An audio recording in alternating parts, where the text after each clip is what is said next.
Well, howdy there, YouTube. I'm Strawberry Jen. I'm an artsy type person, and I wanted to do another YouTube video simply because I'm beginning to get into this YouTube game. Just a couple of things before I really even get started. You might notice that my voice fluctuates in and out of being high and low. That is because I am a trans gal, and I'm trying to practice speaking with my effeminate voice. So as the video goes on, you might see a little bit of a dip in my voice tone and quality, so just know if I suddenly sound much more masculine, this is what's going on. I have a video idea that I wanted to share with you all. I was like, well, what do I talk about? When I was like, all right, I want to do another video. Even though I do have plenty of ideas, I was like, well, I'm a bit of a real life wet cat trauma baby, or as I like to call it, a squeaky chew toy of the universe. And quite frankly, I'm still a little unsure as to how I want to tell you all about some of my more, let's call them trauma dumpy stories in a way that I think would be entertaining, not for only me to tell, but for you to actually listen to, because I'm really worried about, leaving y'all super sad and depressed and reaching for the antidepressants. And we don't want that now, do we? So thinking about it for a little while, I was like, what story do I want to tell? And I want to tell the story of how I got stuck in Chicago. And this was actually fairly recent. And it's a story about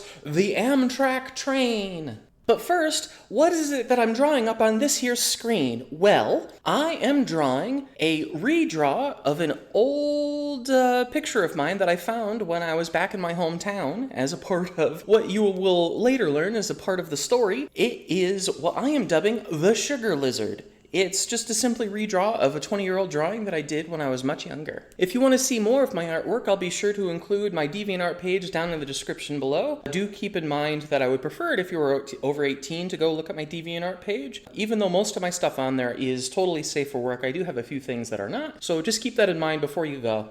Okay, story time. So let me set the scene for you. Recently, I just finished my season at my now previous bus driving job. Boo-hoo, I'm sad, I'm out of work and losing funds slowly but surely. When, suddenly, I receive the rest of my inheritance. Now, the inheritance itself is a different story for a different time that I don't think I'll be telling on the channel. However, thanks in part to this, I was like, hey, I can go back to my hometown and visit my folks. I tell my folks through our weekly phone call that, hey, I'm thinking about heading back to my hometown to visit you guys. And they were like, that's a good idea. And initially it was like, I'll just drive across the country again. However, my car is old and crappy and it's a beater and I don't like driving and it would probably have failed the trip, even though going all the way from out west to out east and back, I have done it before in a van. Now that's another story that I probably will be telling at some point on the channel. But for right now, my folks were like, hey, have you thought about taking the train? And I was like, I hadn't even thought of that. So I mull it over after a few days, because I have to think it over and do just a little bit of the research, like where do you go, what's the website, how do you get on the train, how do you buy the tickets, etc., blah, blah, blah. So I buy my tickets. And the day to board the train comes and goes, and boarding the train was a fairly smooth process. Granted, I did get ID'd before I got on the train, but it wasn't too big of a deal. It wasn't really all that bad. And even though the time of departure was at a strange time, it was fine. Of course, the train did come an hour late, which is foreshadowing for what's going to happen in the very near future to me on this train. Now, if you haven't already done so, be sure to like, subscribe, that's subscribing, and hit the bell if you want to see more videos like this one. So anyway, we start on our way, and I'm able to sit wherever I want on the train car that we've all been assigned to, and I'm thinking to myself, yes, I got a seat to myself. Awesome. It was late at night, so at first, just sleeping in this train car, being like, all right, cool, I'm on the train, and I have at least 40 more hours to go. Now, on the train, also because I'm a cheapskate, I just got myself a coach, and, I think you might be able to understand where the cheapskate stuff came in, considering that I was flat broke up until very, very recently. So after waking back up and being on this train, we're in Colorado. And Colorado is super scenic and super beautiful. And now at this point too, I'm kind of able to take in more of the gloriousness of this train, which being the USA, I'm going to say, firstly, Amtrak is chronically underfunded. And secondly, this train had all of the glory of 1985. Still, it was a fun and enjoyable time. And one thing that I just want to mention, because I thought it was neat, is that they had an observation deck car, and that was really nice because you could just go to that car whenever you wanted, more or less. Like, they did have nighttime hours where they're like, please don't. But it was really cool because you got to be at this observation deck car and actually get to see all of Colorado and like all of its beautiful glory and all of the mountains and go through the bazillions of tunnels. And everything is seemingly going very smoothly until there's an intercom radio transmission for all of the passengers where the trainsmen say, "We're coming across a sun kink." Well, that's at least the informal name for it. Now, I never caught what they officially called it, but it was a problem with the rail, as I understand it, where it was basically buckled, from what I understand. And even though I don't really know what this sun kink thing is, it slowed our train down to a screeching halt, and it took us a good 25 minutes to just get over this little sun kink, and this was the first in a series of minor, small, unfortunate events that would continue to happen throughout the entirety of this trip. So after we're on our way again, it wasn't too long, and we get another intercom message saying, from the trainsman and the conductor, "Dispatch has given us a heat warning."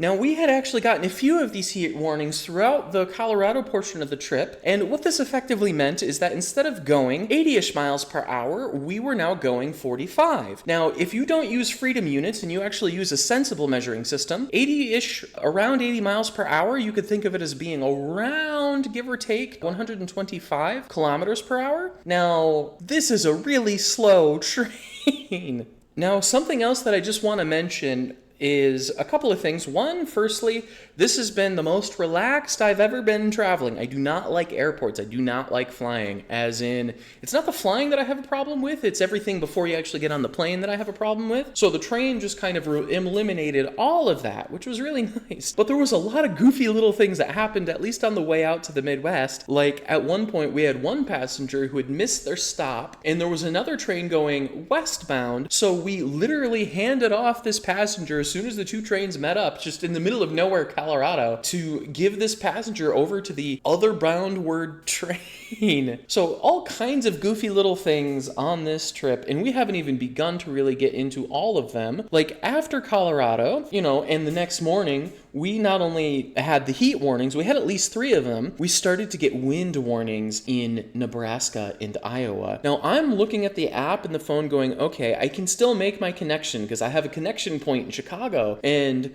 at this point, the train is 2 hours late. It's behind schedule by 2 hours. And one of the other passengers I overheard was even saying when it left from its initial station, like from where it actually started in California, that they actually had brake issues on this train. So when I say Amtrak is chronically underfunded, I am not kidding about it being chronically underfunded. Now, once we got to Iowa, all of the delays that we were experiencing were beginning to become a little bit comical. Not only did we have the wind warnings, which, just like the heat warnings, brought us from 80 freedom units per hour down to 45 freedom units per hour each time, which is slowing our train down and putting us further and further behind schedule. We had a number of goofy little things like being stopped by a freight train ahead of us, so we had to wait for the freight train to give us room for our track. Now, from what I understand is, like, legally speaking, the passenger trains are the ones that are supposed to get priority, but it never works out that way because, in Hamburgerlandia, aka the US of A, we don't know what trains are. And I really wish we did, because taking the train was awesome. There was one point too, due to the high wind warnings, where that crossing that you have at railroad crossings, the black and white tapey thing, had actually blown off into the wind. So the conductor had to get out, stop traffic, sort of like, a bus driver might have to get out and stop traffic, or like a traffic control person having to stop all the traffic so that the train could move forward and get the train all the way across this broken railway crossing. Broken railway crossing. I can speak, I swear. I've been doing it this entire video. Now, at this point in the trip, we're already coming on pretty close to 5 hours behind. And I'm thinking to myself, okay, I'll have 20 minutes to catch my next connection. Boy, howdy, was I wrong, because we had not 1, but we had 2 more thunderstorm warnings, which again slowed our train And I am sitting here as I'm recording this wondering to myself, people in places where the public transit system actually exists, like Europe, like, a lot of China, and I'm assuming a lot of like the Asiatic. Do you guys experience anything like this? Because this is, frankly, it's sad. After all of those delays, we are 6 hours behind, but we do finally pull into Chicago Union Station. And at this point, all of us, our passengers, are wondering to ourselves, at least all of the passengers who have connections that they have missed, whatever is going to happen to us. Now, I do know that it's standard practice that when planes and trains and things like that are late, that they're supposed to give you a voucher to go to a hotel. But a couple of years prior, I had gotten stuck in Texas in a very similar way, and I was never given any kind of hotel voucher or anything like that during that trip. So to get a hotel voucher from Amtrak was very pleasant, but unfortunately it put a real dent in my plans because now I was a day behind on my schedule for all the things that I had planned to do in my hometown. But still, 7 at night and getting late, Amtrak actually puts us up in this hotel. They bring us there with this little tour bus thing, and we sleep for the night. And we're able to get in a shower, which I was very appreciative of, because being a cheapskate, being in coach for 40 hours is not recommended. I probably would do it again, but I don't recommend it for myself or others. Now, at this point, we're all tired and hungry and like, okay, what are we gonna do for food? But being firstly far away from inner city Chicago, where all of the fun nightlife stuff actually is, and not really knowing what part of Chicago we're in, we're like, okay, what's close, what's open? It's already 10 p.m. And I can say at age 30 whatever I am, I have had Taco Bell for the first time, and now I can honestly say I was not missing a single thing. So the next day rolls around and we're picked up by the bus service, which is a private third company, get brought back to Chicago Union Station Square, and after quite a bit of waiting, I am still stuck in Chicago here, I have the replacement ticket for getting on the train to where I'm actually headed for the next day, and I get on that train, and for the sake of my own privacy, I'm not actually going to list the name of the train, but I will say that it was like, why couldn't we have this train for the long trip? It had Wi-Fi, like internally on the train itself. It was a much nicer car. It wasn't one of these old school double-decker type trains. It was a single-decker, and it had much more space, and it was much newer, and it was much nicer. But at any rate, I was able to visit my family and see my folks and do that for a couple of days. I can say also with complete confidence that my trip on the way back was also very, very, very, very relaxing, and I eventually did make it back to my now present home, the Wild West, and here we are, me telling you this story at the conclusion. I think if I were to make that trip again, which, to be honest with you, I probably would do if I don't move away from Hamburgerlandia / the US of A, because to be honest with you, I'm not real happy living here, I would probably very purposefully plan like a day, maybe even 2, just to spend it in Chicago. That way, if my train is late, like it was on this past trip, I could go see some Chicago sights and then be on my merry way to wherever I'm going in the meantime. Well, that's it for this video, folks. I hope you enjoyed my story. I hope you enjoyed my drawing. And if you want to see more, be sure to like, hit the bell, subscribe, or as I prefer to call it, subscribble. And I will see y'all in the next video. Adios!